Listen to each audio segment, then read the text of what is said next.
So from chapter 6, what we're going to be doing is converting 0.568 atmospheres to torr. So this equation is pretty simple. All you have to do is, well, set it up first.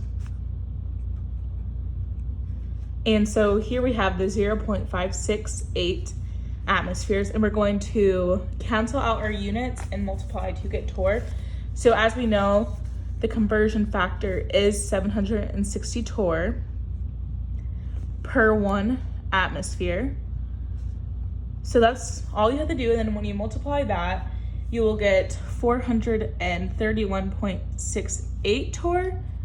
But if you want to round or have 3 significant figures, you will have 432 torr. From chapter 7, our question is, aqueous carbonic acid decomposes into carbon dioxide gas and water. The following reaction is below. Calculate the quantity of heat released when 4 grams of carbonic acid decomposes at a constant pressure. So the first thing you're going to do is set up in the problem, and in this case, we have 4 grams of carbonic acid,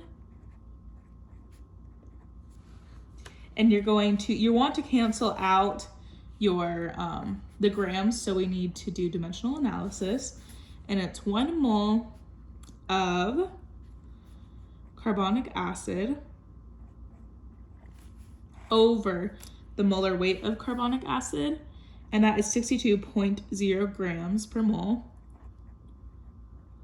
And then, in this case, we're going to multiply by the delta H, which in this case, it's negative 180 kilojoule. So we put that on top. And that now we want to cancel out moles. So it's going to be per 1 mole of carbonic acid. And it's important that in this case, this is the balanced equation. If this was like a 2 or a 3 over here for whatever we were trying to solve that decomposed, you would put that on the bottom.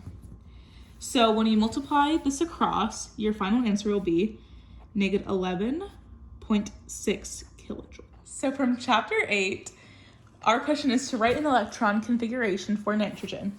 So the first step is to find the number of electrons that are arranged around the nucleus, which we can tell this by the atomic number, which is the same as the number of protons, which gives us the number of electrons, which in this case, it will be 7. So we need to keep that in mind as we are doing a configuration. So we're going to start with 1s and go down the orbital, which the s orbital holds up to 2. So we know since we need to get 7, we're going to have to use both of those, which will give us 1s2. And then we're going to go down the next one, which is 2s, which again, since it's s, it holds up to 2. And then finally, we need 3 more, so we're going to go down the next row, which is 2p. And the p orbital will hold up to 6, but since we only need 3, we only need to put 3. And that's it.